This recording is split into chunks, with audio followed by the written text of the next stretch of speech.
guys, and welcome back to my channel. I am back with Narnia, the Lion, the Witch, and the Wardrobe. I'm going to be reading chapter 11, 12, and 13. There's only 17 chapters, so we're almost done.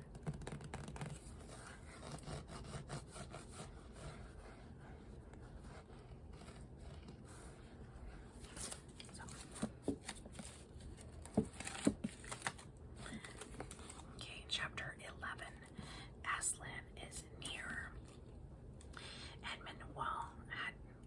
Meanwhile, he had been having the most disappointing time when the dwarf had gone to get the sled ready. He expected that the witch would start being nice to him, as she had been at their last meeting, but she said nothing at all. And when at last Edmund plucked up his courage to say, "Please, your majesty, could I have some more Turkish delight?" You said, she answered, "Silence, fool." Then she appeared to change her mind and said, as if to herself, "And yet it will not do to have the brat fainting on the way," and once more clapped her hands. Another dwarf appeared. "Bring the human creature food and drink," she said. The dwarf went away, and presently returning, bringing an iron bowl with some water in it and an iron plate with a hunk of dry bread on it. He grinned in a repulsive manner as he sat down on the floor beside Edmund and said, "Turkish delight for the little prince, ha ha ha ha." "Take away," said Edmund sulkily.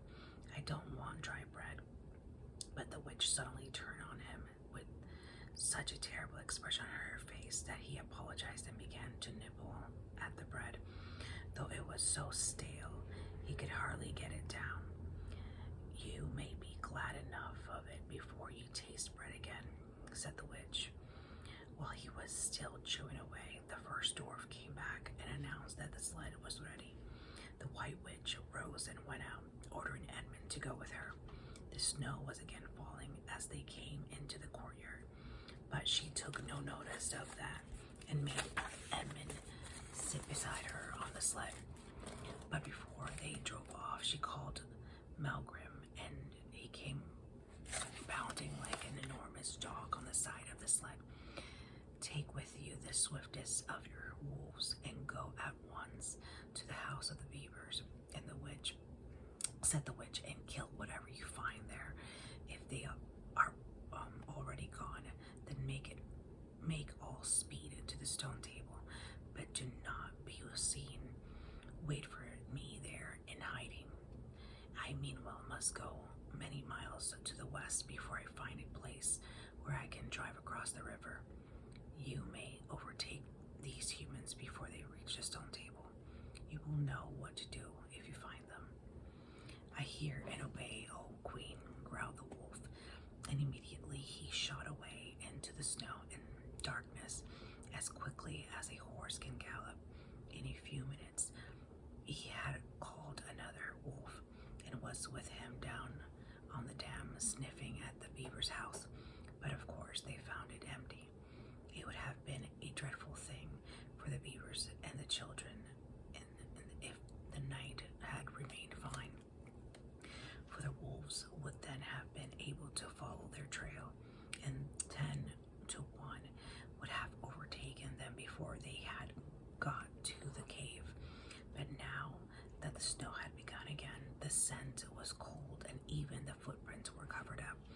Meanwhile, the dwarf whipped up the reindeer, and the witch and Edmund drove out under the archway and on the way into the darkness and the cold. This was a terrible journey for Edmund, who had not a coat before they had been going quarter of an hour. All the front of him was covered with snow.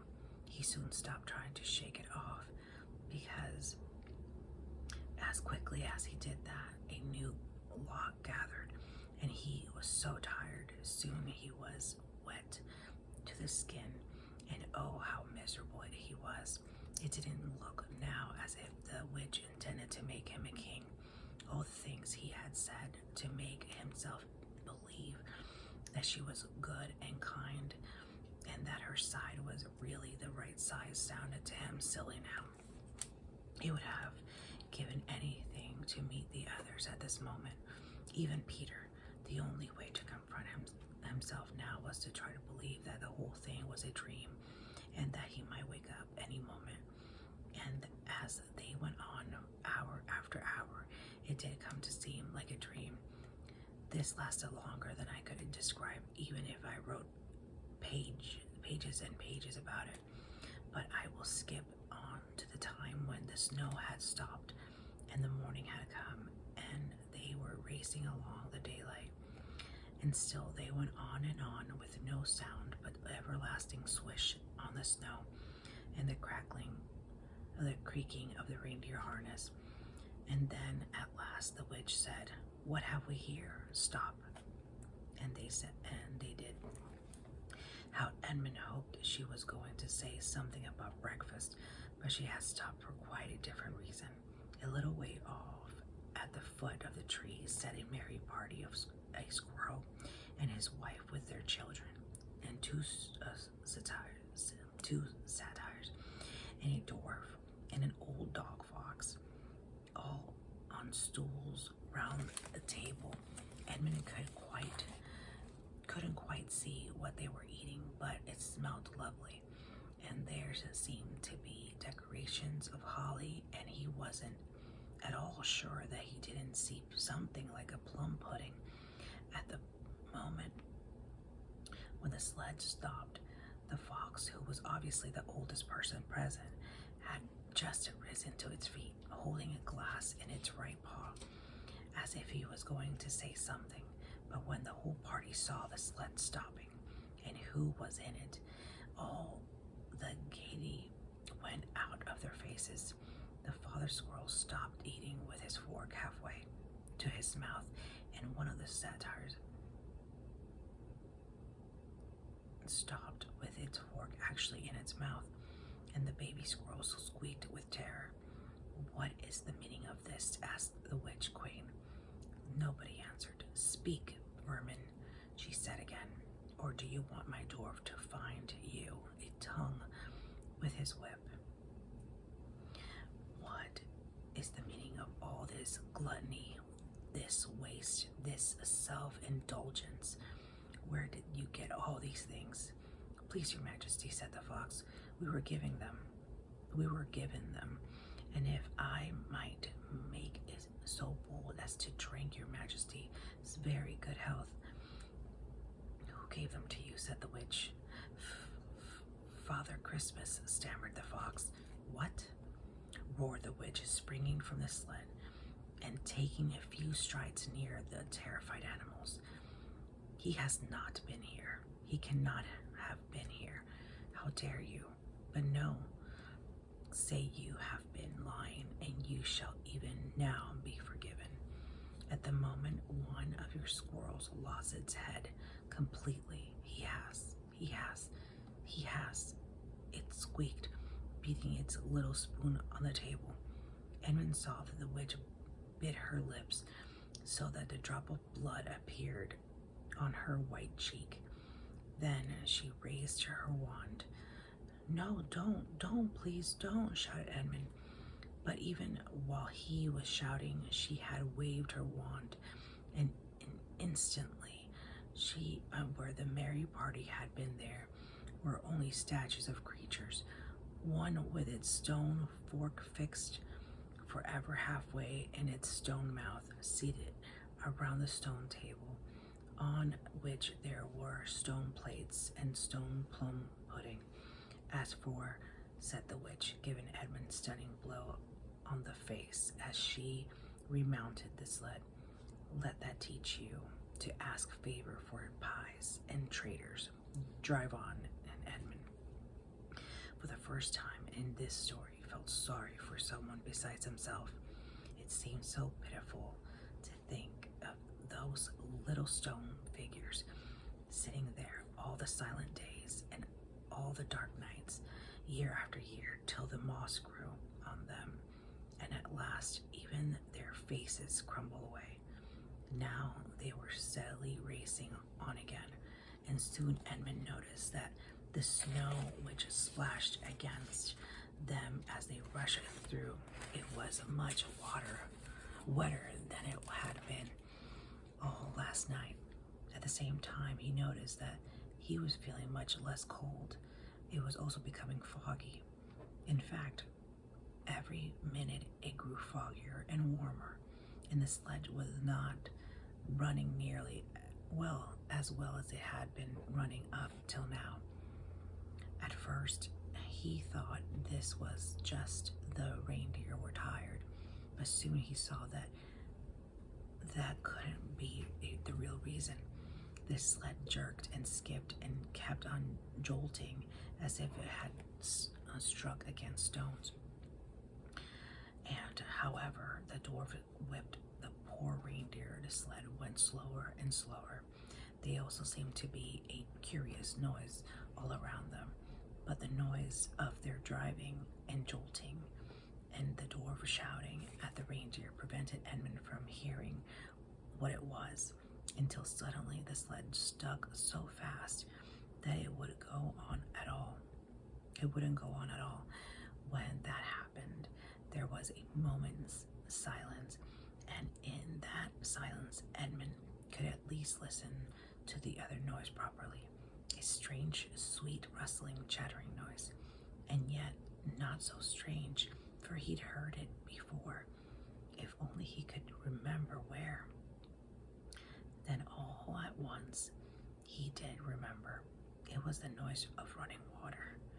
All around them, though out of sight, there were streams, chattering, murmuring, bubbling, splashing, and even in the distance, roaring.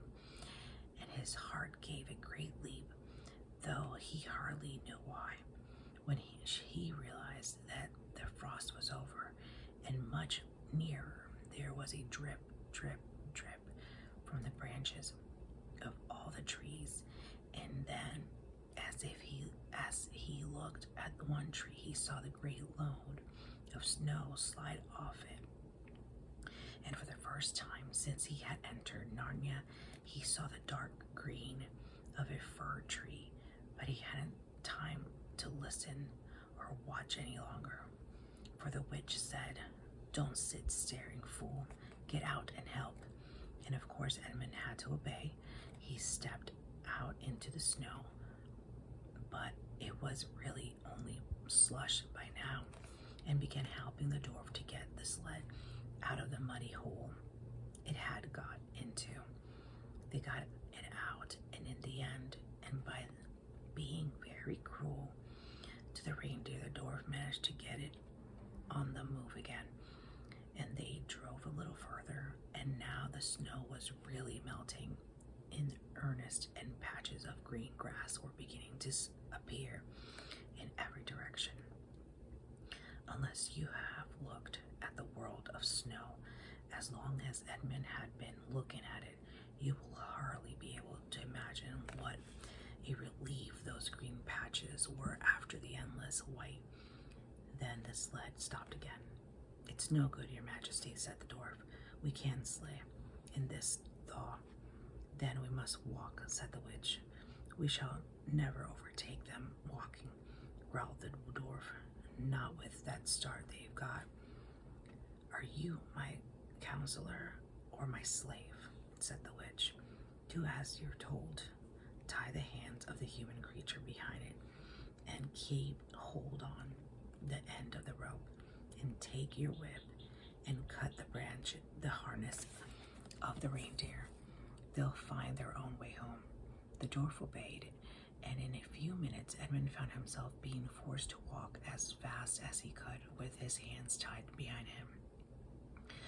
He kept on slipping in the slush and mud and wet grass, and every time he slipped, the dwarf gave him a curse and sometimes a flick with the whip.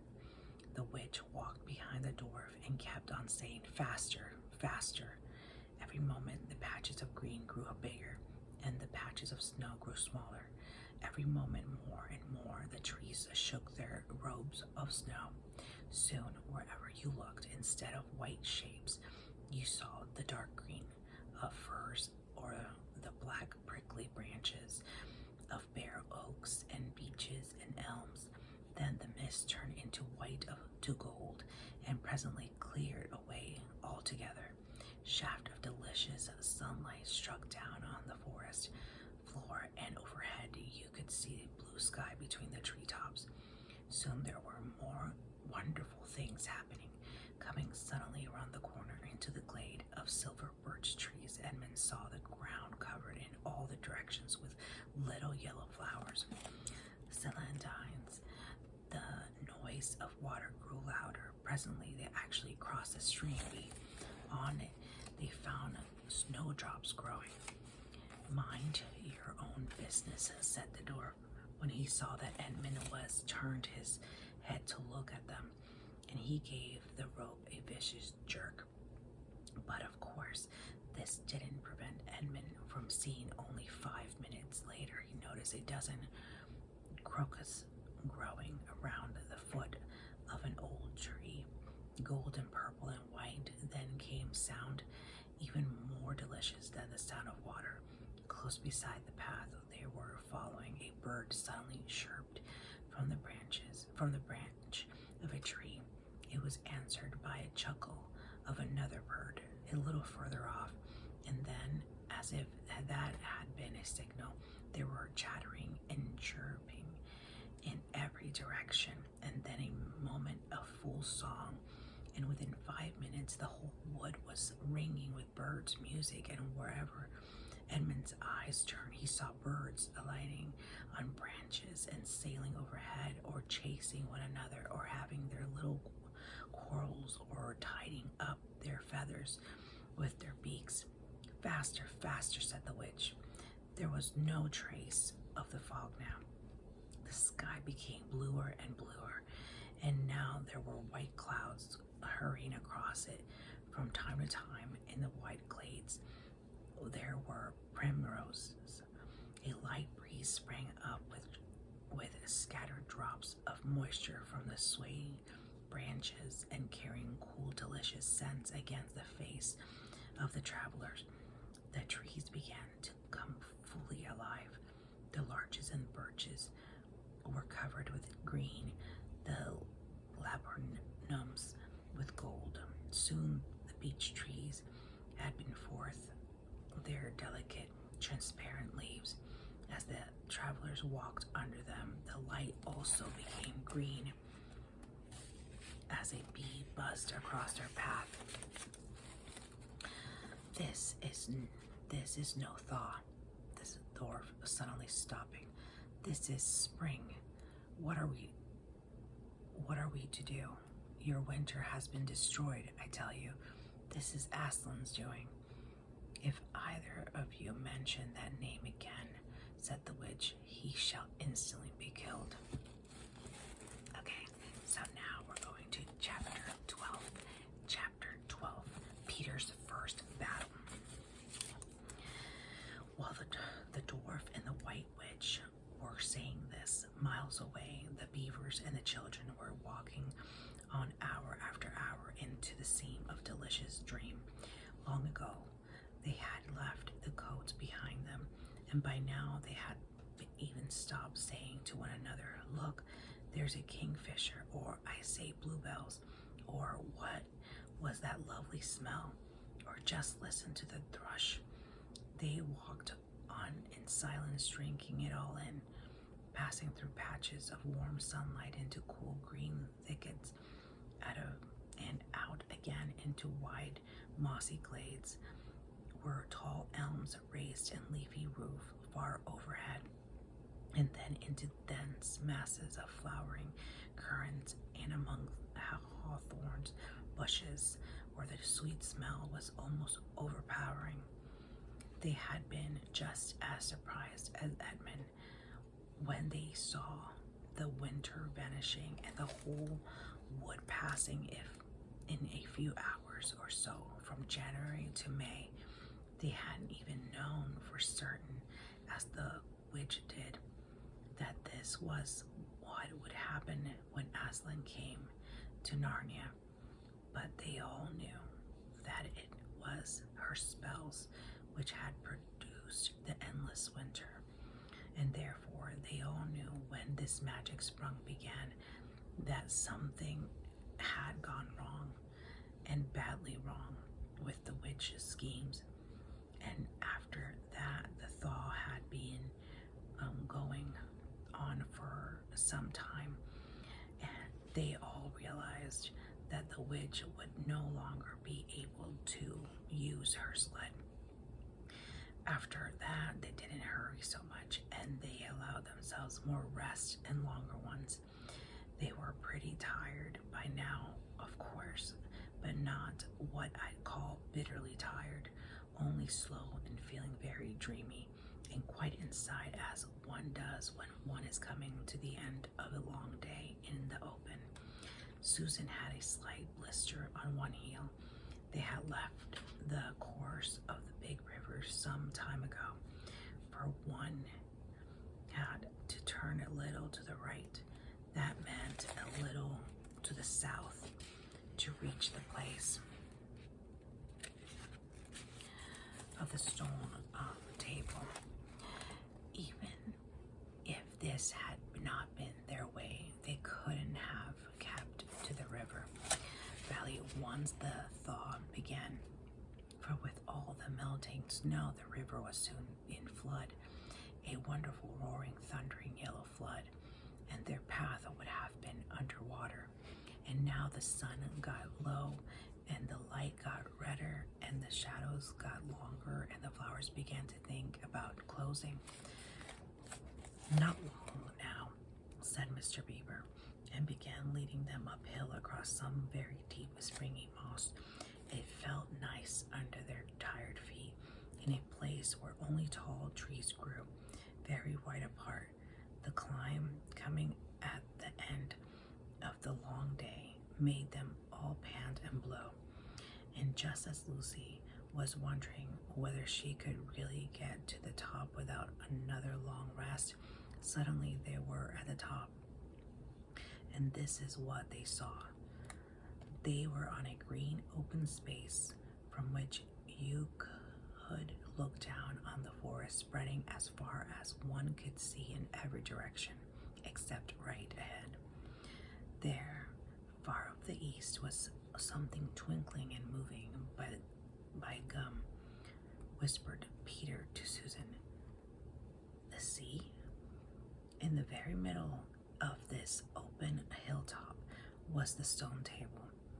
It was a great grim slab of gray stone supported on 4 upright stones. It looked very old, and it was cut all over with strange lines and figures that might be the letters of an unknown language. They gave you a curious feeling when you looked at them. The next thing they saw was a pavilion pitched on one side of the open place. A wonderful pavilion it was, and especially now when the light was setting sun fell upon it, with sides of what looked like yellow silk and cords of crimson and tent pegs of ivory, and high above it on the pole a banner which bore a red rampant line fluttering in the breeze, which was blowing in their faces from the far-off sea. While they are looking at this, they heard a sound of music on their side, on the right, and turning in the direction, they saw what they had come to see.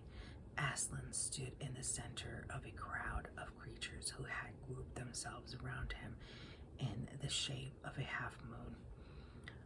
There were tree women women, dryads and naiads, as they used to be called in our world, who had string instruments. It was who had made the music. There were 4 great centaurs. The horse part of them was like huge English farm horses, and the man part was like stern but beautiful giants. There was also a unicorn and a bull with the head of a man, and a pelican and an eagle and a great dog and next to Aslan stood 2 leopards, of whom one carried his crown and the other his standard. But as for Aslan himself, the beavers and the children didn't know what to do or say when they saw him. People who have not been in Narnia sometimes think that a thing cannot be good and terrible at the same time. If the children had ever thought of those, so they were cured of it now. For when they tried to look at Aslan's face, they just caught a glimpse of the golden mane and the great royal solemn, overwhelming eyes, and then they found they couldn't look at him and went all trembly. Go on, whispered Mr. Beaver. No, whispered Peter, you first. No sons of Adam before animals,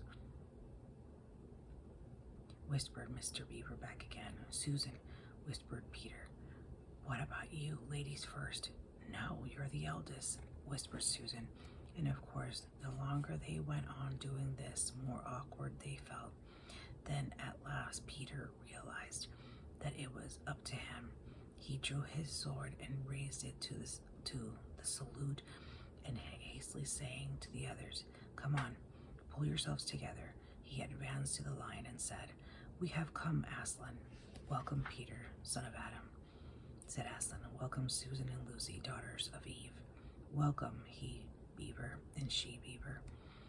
His voice was deep and rich, somehow took the fidgets out of them. They now felt glad and quiet, and it didn't seem awkward to them to stand and say nothing. "But where is the 4th?" asked Aslan. "He has tried to betray them and join the White Witch." "Oh," Aslan said. Mr. Beaver, and then something made Peter say, "That was partly my fault, Aslan. I was angry with him, and I think that it helped him go wrong."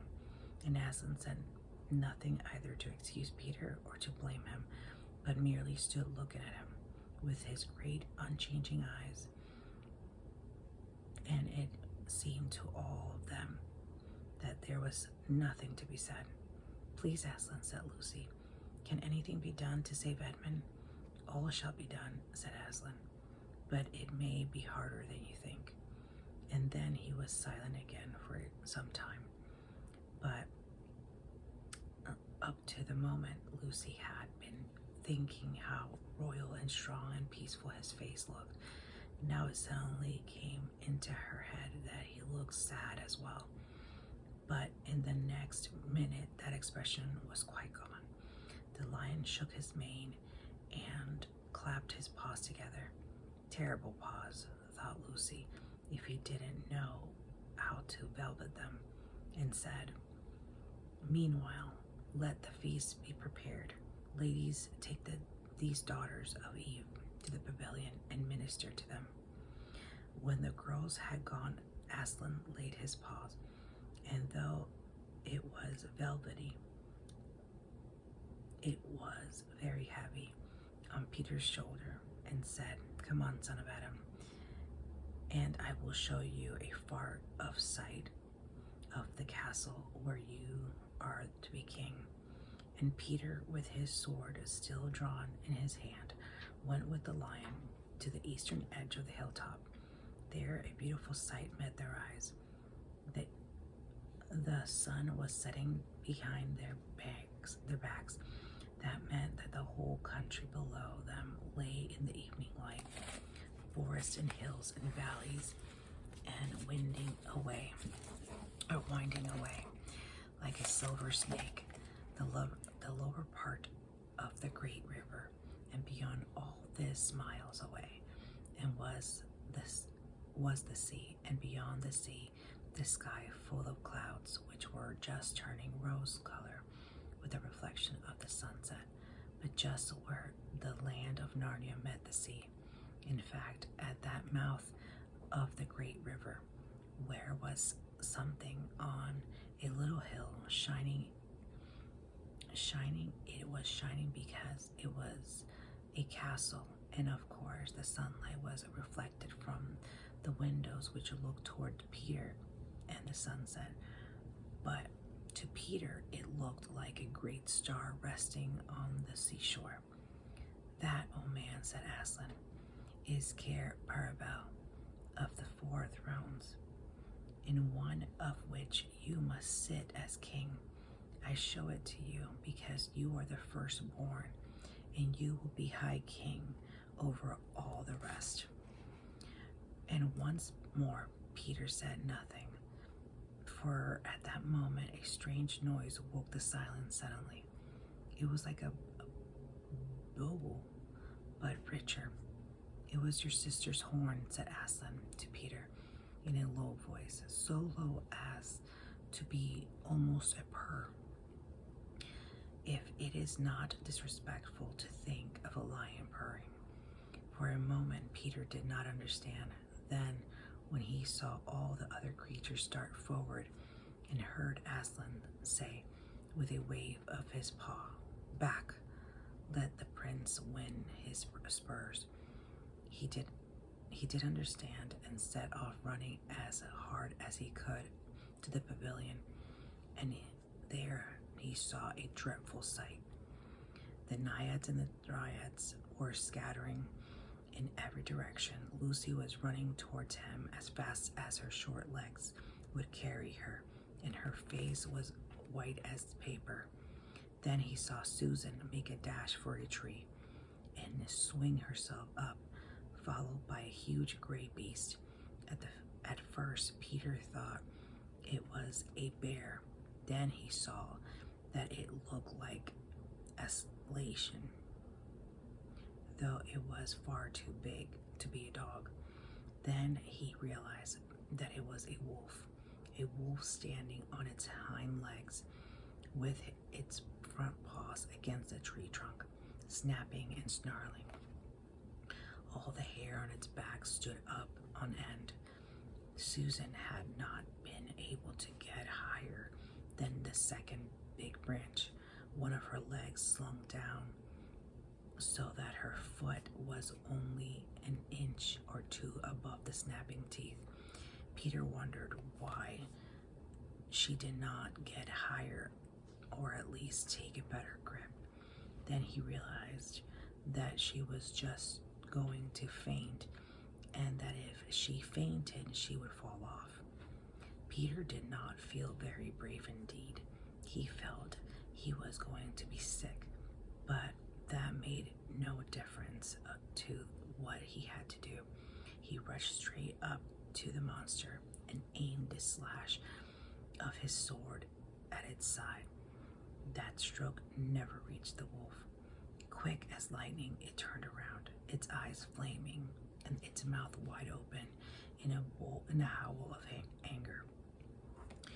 If it had not been so angry that it simply had to howl, it would have got him by the throat at once, as it was just time to duck down and plunge his sword as hard as he could between the brute's forelegs into its heart. Then came a horrible, confused moment, like something in a nightmare. He was tugging and pulling, and the wolf seemed neither alive nor dead, and its bare teeth knocked against his forehead, and everything was blood and heat and hair. A moment later, he found that the monster lay dead, and he had drawn his sword out of it and was straining his back and rubbing the sweat off his face and out of his eyes. He felt tired all over. Then, after a bit, Susan came down the tree.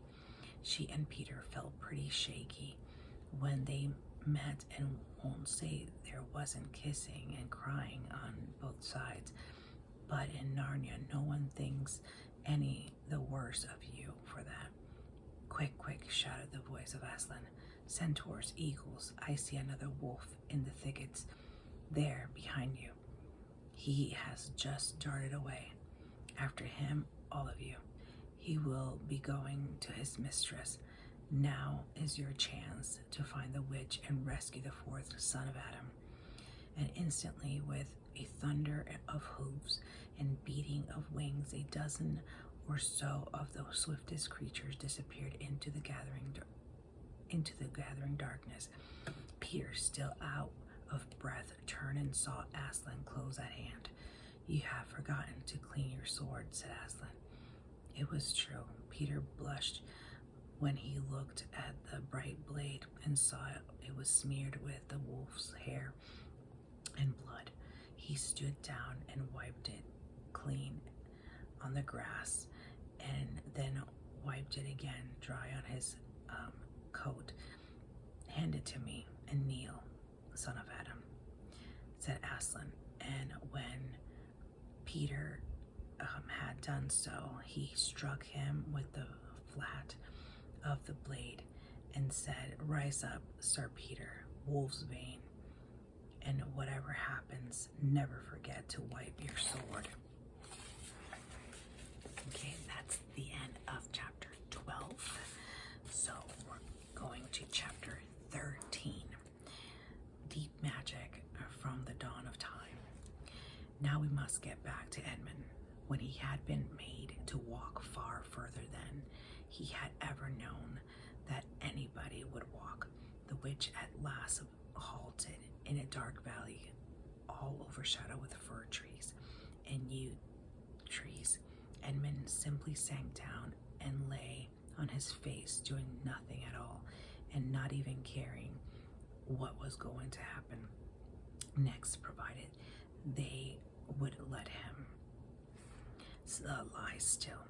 He was too tired even to notice how hungry and thirsty he was. The witch and the dwarf were talking close beside him in a low tone. "No," said the dwarf, "it is no use now, O Queen. They must have reached the stone table by now.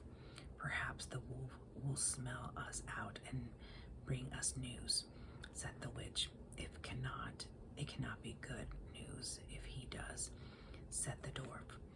"4 thrones in Cair Paravel," said the witch. "How if only 3 were filled? That would not fulfill the prophecy. What difference would that make now that he is here?" said the dwarf. He did not dare, even now, to mention the name Aslan to his mistress. "He may not stay long, and then we would fall upon the 3 at Cair. Yet it might be better," said the dwarf, "to keep this one." Here he kicked Edmund for bargaining with "Yes, and have him rescued," said the witch scornfully. "Then," said the dwarf, we had better do what we have to do at once. I would like to have it done on the stone table itself," said the witch. "That is the proper place. That is where he has always been done before."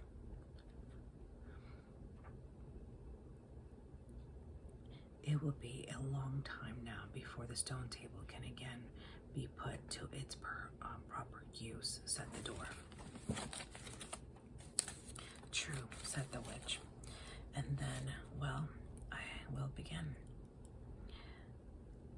At the moment, with a rush and a snarl, a wolf rushed up to them. "I have seen them. They are all at the stone table with him. They have killed my captain Morgrim. I was hidden in the thickets and saw it all. One of the sons of Adam killed him. Fly, fly." "No," said the witch. "There need be no flying. Go quickly, summon all our people to meet me here, and as speedily as they can. Call out the giants and the werewolves and the spirits of those trees who are on our side. Call the ghouls and the buggles and the ogres and the minotaurs. Call the cruels, the hags, the specters, and the people of the toadstool. We will fight." "What? I have not still my wand. Will not their ranks turn turn into stone, even as they come on. Be off quickly. I have a little thing to finish here while you are away. The great brute bowed its head, turned, and galloped away. Now, she said, we have no table. Let me see. We had better put it against the trunk of the tree. Edmund found himself being roughly forced to his feet. Then the dwarf set him with his back against a tree and bound him fast. He saw the witch take off the outer mantle. Her arms were bare underneath it and terribly white. Because they were so very white, he could see them, but he could not see much else. It was so dark in the valley under the dark trees. Prepare the victim, said the witch, and the dwarf undid Edmund's collar and folded back his shirt that at the neck. Then he took Edmund's hair and pulled his head back so that he had to raise his chin. After that, Edmund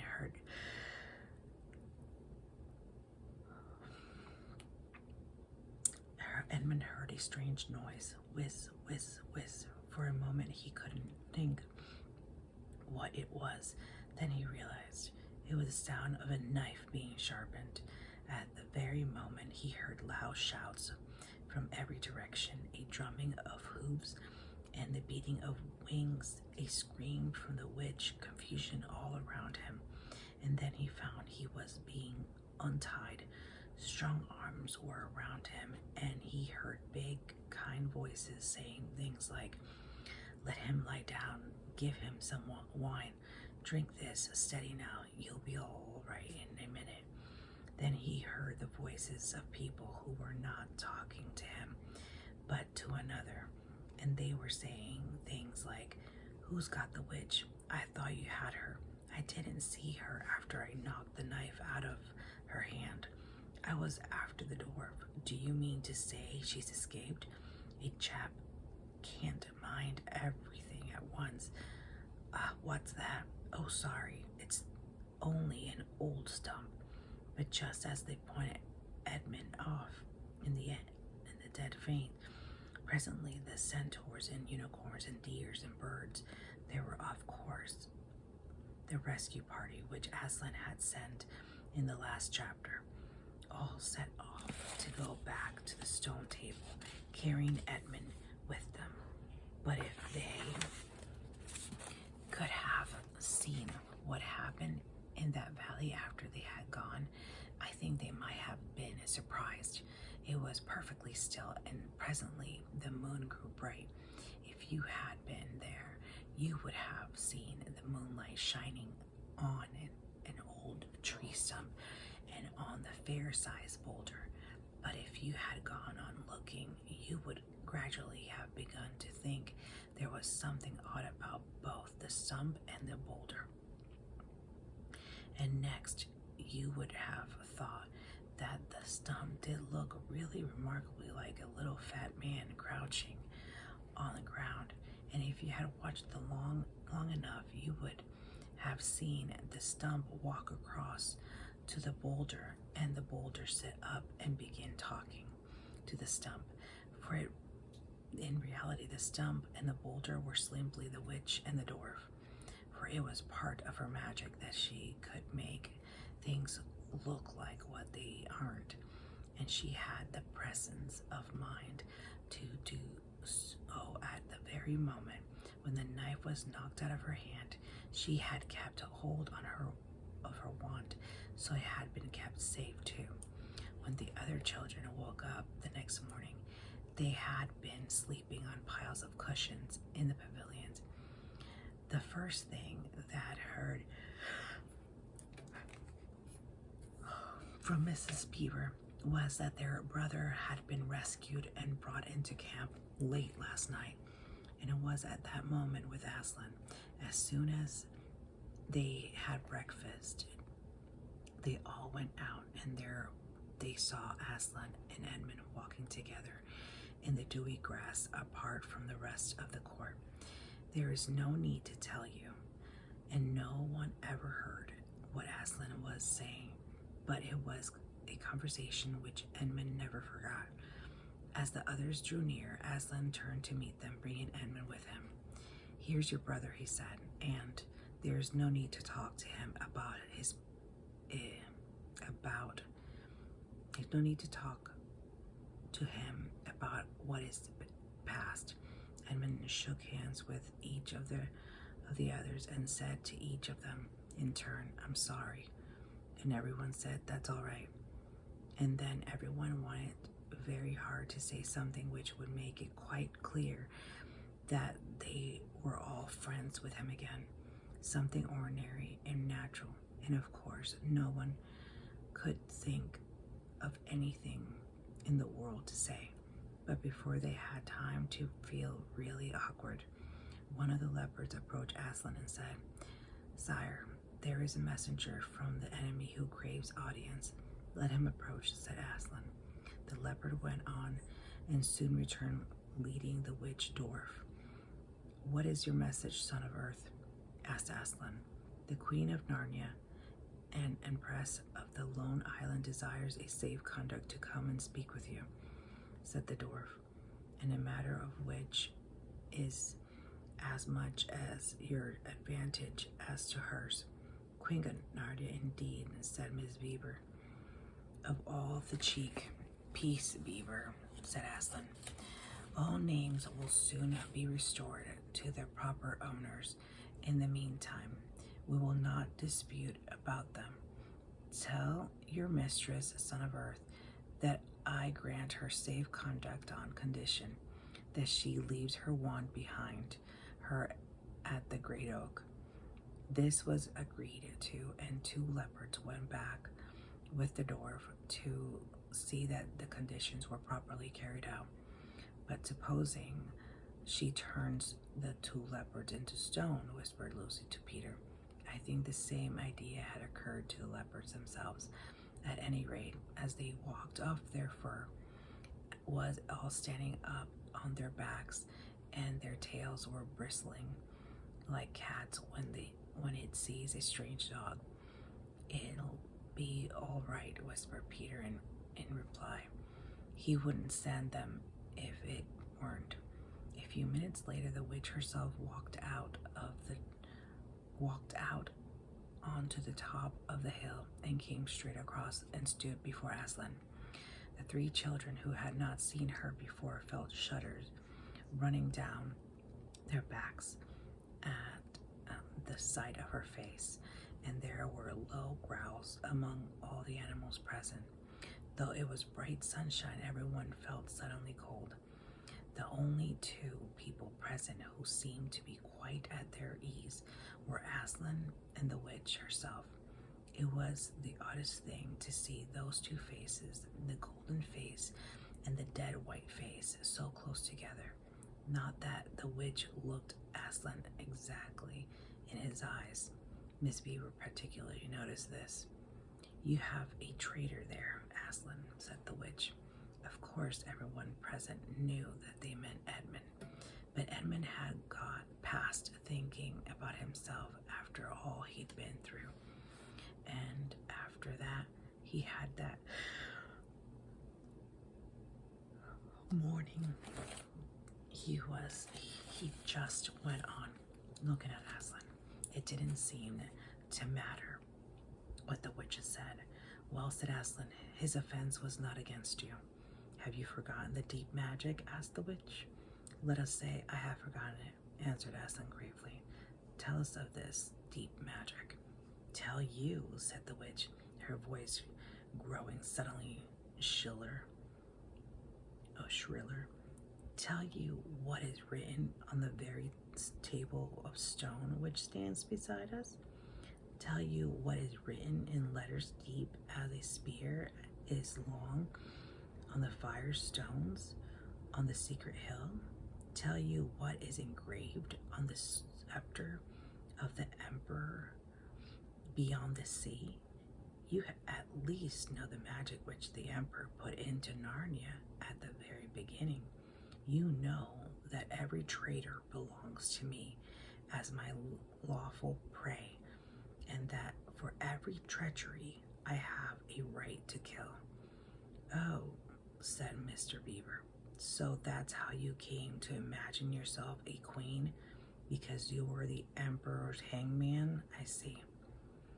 Peace, Beaver, said Aslan, with a very low growl. And so continued the witch, that human creature is mine.